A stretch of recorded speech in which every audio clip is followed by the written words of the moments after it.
skinny margaritas," Carly ordered from the waitress, who paused by their table. "And now, I must dance." Carly looped her arm through Jillian's and dragged her to the dance floor. Mac watched them as they swiveled and gyrated to the DJ's thumping beat. They were clearing a nice chunk of floor space for themselves, but not in a good way. "Dang, Carly looks like a chicken being electrocuted out there," Emma said as she slid onto the stool beside Mac.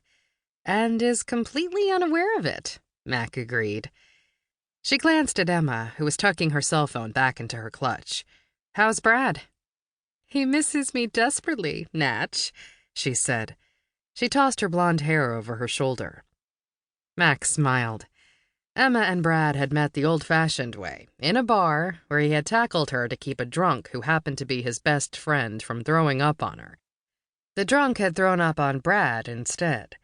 Ah, the romance. "Listen, I'm sorry I haven't been more available for wedding stuff," Mac said. "I mean, we're just a few weeks out, and you had to have the dresses made up off of our measurements because I couldn't get back here for fittings."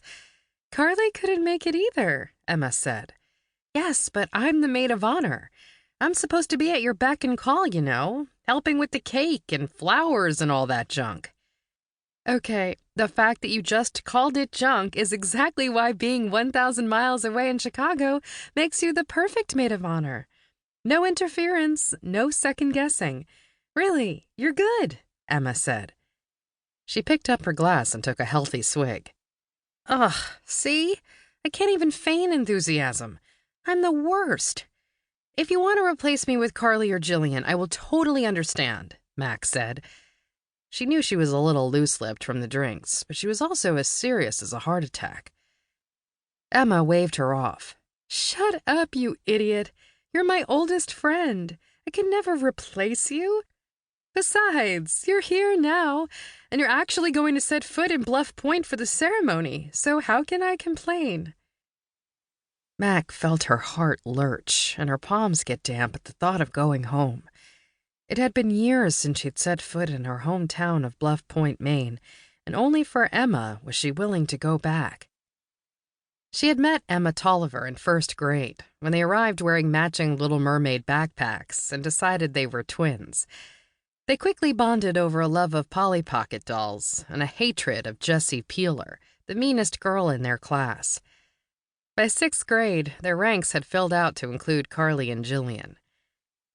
Some of the best days of Mac's life had been spent in that small coastal town, hanging out at the beach with her gal pals and dreaming about the future. But then, the very worst day of her life had been spent there as well, and she hadn't returned since. Emma put her hand on Mac's arm. "Are you sure you're okay with coming home?" "Huh?" Mac shook her head, trying to clear away the margaritas and bad memories. "Yeah, I'll be fine. I mean, it's been 7 years. Surely everyone is over the drama by now." "Of course they are," Emma said. "In fact, since Tilda Curtis left Doc Curtis for their babysitter Hannah Bishop, who was barely of age at the time, well, let's just say the lesbian affair eclipsed you being left at the altar by Seth Connolly by a mile. They're all anyone ever talks about now." Mac didn't even cringe at the words "left at the altar." So, progress, right? She would have patted herself on the back for such personal growth, but she was afraid her last skinny margarita might cause her to fall off her stool in an indelicate heap. "I'll have to be sure to send Tilda and Hannah a thank-you note," she said. Emma laughed. She threw her arm around Mac's shoulders and hugged her hard. "That's my girl. So, is Trevor definitely not going to make it to the wedding?" she asked. Mac glanced at Emma. She knew this was the moment she should come clean about her and Trevor. Emma asking about him made it a natural segue in the conversation, but she just couldn't do it. She knew her bestie was not enamored of her boyfriend of the past few years. The few times Emma and Brad had come to see Mac and Trevor in Chicago, the visits had been awkward at best and downright hostile at worst. To tell Emma that Trevor had asked to take a break from seeing her would just fuel the fire of Emma's dislike of him, and when they did get back together, Emma would be even less happy than before, if that was even possible.